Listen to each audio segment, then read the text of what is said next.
Welcome to Democracy Now!, democracynow.org, the War and Peace Report. I'm Amy Goodman. Haiti's unelected Prime Minister, Ariel Henry, has announced he'll resign once a transitional council is established. He made the announcement after Caribbean leaders held an emergency meeting in Jamaica to discuss the crisis in Haiti, where armed groups launched an uprising against Henry last week.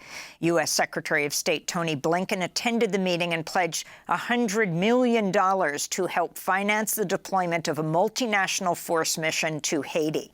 Henry announced his plan to resign in a video message posted online.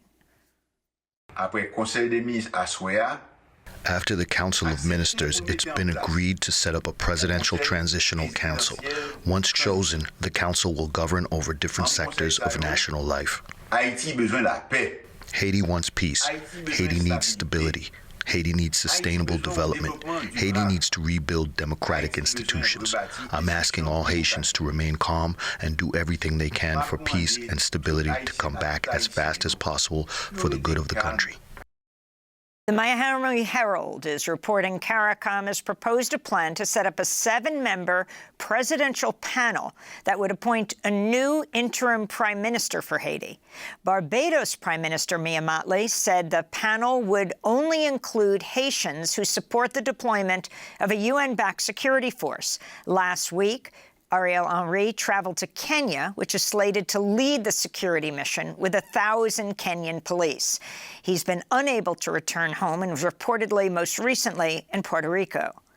On Monday, one of the leaders of the recent armed uprising in Haiti, Jimmy Cherizier, known as Barbecue, warned against outside forces picking Haiti's next leader.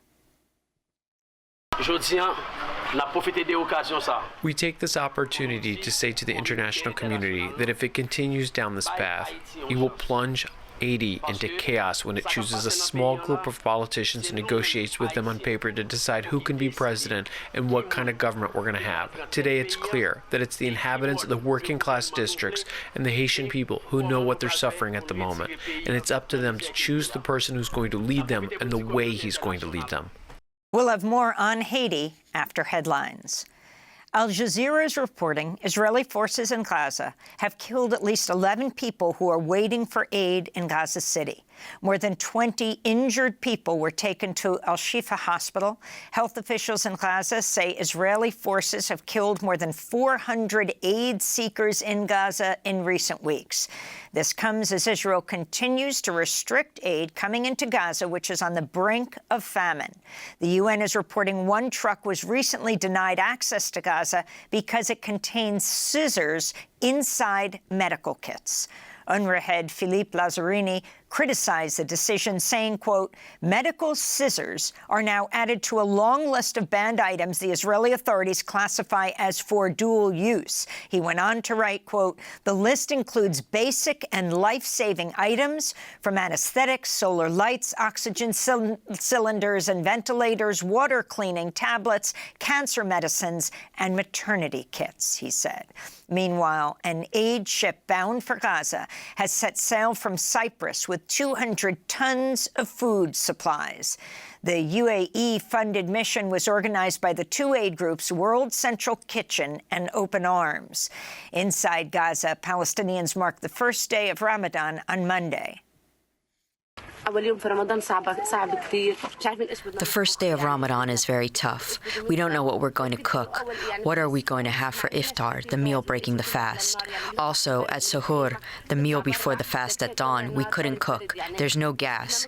We get out of the tent in the cold to light the fire, and it's really cold. How are we going to cook? Also, the prices are unimaginable. Prices of the tomato and the potatoes. The prices are high. We can't get meat or chicken. Everything is very expensive. In this situation, we don't want aid. What we want is a ceasefire. On Monday, senior U.S. intelligence officials testified before Congress. The Director of National Intelligence, Avril Haines, warned the war in Gaza will increase the threat of terrorism for years. Moreover, the crisis has galvanized violence by a range of actors around the world, and while it is too early to tell, it is likely that the Gaza conflict will have a generational impact on terrorism. The Guardian is reporting 12 prominent Israeli human rights organizations have signed an open letter accusing Israel of failing to abide by the ruling of the International Court of Justice to facilitate more humanitarian aid into Gaza. In the letter, the groups wrote, quote, "The ICJ order is a legal obligation to end the humanitarian catastrophe in Gaza. It must be abided by, not only to ease the urgent suffering of civilians, but for the sake of humanity as a whole," they wrote. The UN Agency for Palestinian Refugees, UNRWA, has accused the Israeli military of beating and waterboarding some of its staff held in Israeli prisons. UNRWA states in a new report, quote, "Agency staff members have been subject to threats and coercion by the Israeli authorities while in detention and pressured to make false statements against the agency, including that the agency has affiliations with Hamas and that UNRWA staff members took part in the 7 October 2023 atrocities," unquote. UNRWA has faced a crisis ever since Israel accused a number of its staff workers of taking part in the October 7th attacks. Although Israel did not share evidence backing up its claim, many countries, including the United States, cut off funding to UNRWA despite Gaza's catastrophic humanitarian crisis. In recent days, Sweden and Canada resumed funding. India has enacted a controversial citizenship law that makes it easier for non-Muslims who've moved to India to become citizens. Under the law, Hindus, Buddhists, Christians, Sikhs, Jains, and Parsis who moved to India before 2015 from Pakistan, Afghanistan, and Bangladesh would become eligible for citizenship. The law excludes Muslim immigrants.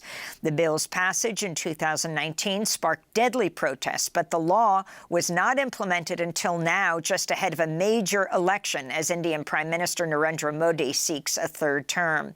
Amnesty International criticized the law, saying it's, quote, "a discriminatory law that goes against the constitutional values of equality and international human rights law." A former manager at Boeing, who became a whistleblower, has been found dead in South Carolina. According to the BBC, John Barnett had given evidence in a whistleblower lawsuit against the company in recent days. The Charleston County coroner said Barnett died of a self-inflicted wound on Friday. Barnett had worked at Boeing for 32 years before retiring in 2017. He later spoke to the New York Times about problems at a Boeing South Carolina plant that manufactures the 787 Dreamliner aircraft. On the campaign trail, Donald Trump suggested Monday he's open to cutting spending on Social Security and Medicare. During an interview on CNBC, Trump said, quote, "There's a lot you can do in terms of entitlements, in terms of cutting." President Biden responded with a message on social media saying, quote, "Not on my watch." Meanwhile, the Republican National Committee has fired over 60 staffers just days after Trump's daughter-in-law, Lara Trump, became the RNC new co-chair as the former president strengthens his control of the Republican Party. In other Trump news, the former president is seeking to delay the start of his upcoming hush money trial, which is slated to begin March 25th in New York. Trump's requested the trial wait until the U.S. Supreme Court reviews his immunity claim in another case. Republican Alabama Senator Katie Britt is facing backlash after telling a misleading story during her much-criticized response to President Biden's State of the Union last week. While criticizing Biden's border policies, Britt told the story of a 12-year-old girl who was sexually trafficked by drug cartels and repeatedly raped. We wouldn't be okay with this happening in a third world country. This is the United States of America, and it is past time, in my opinion, that we start acting like it. President Biden's border policies are a disgrace. What Senator Britt didn't tell the nation is that the incident took place during the administration of President George W. Bush, that the abuse took place in Mexico, not the United States, and that drug cartels were not involved. The woman who Britt referenced, Carla Jasso, appeared on CNN over the weekend. Yes. In fact, I hardly ever cooperate with politicians because it seems to me that they only want an image. They only want a photo. And that to me is not fair. I work as a spokesperson for many victims who have no voice, and I really would like them to be empathetic. All the governors, all the senators to be empathetic with the issue of human trafficking, because there are millions of girls and boys who disappear all the time, people who are really trafficked and abused, as she mentioned. And I think she should first take into account what really happens before telling a story of that magnitude. We'll have more on that story later in the broadcast. In California, a 15-year-old black teenager with autism was shot dead Saturday at his home by a sheriff's deputy. The teenager, Ryan Gaynor, was reportedly holding a gardening tool when he was fatally shot by a deputy from San Bernardino County Sheriff's Department. Officers had come to his home after receiving reports of a domestic incident. Attorney DeWitt Lacey said, quote, "There are great questions as to whether it was appropriate to use deadly force against a 15-year-old autistic kid who was having an episode. We need to see the video and the moment of the shooting, but it doesn't seem like anyone was in imminent danger of death or great bodily injury," unquote.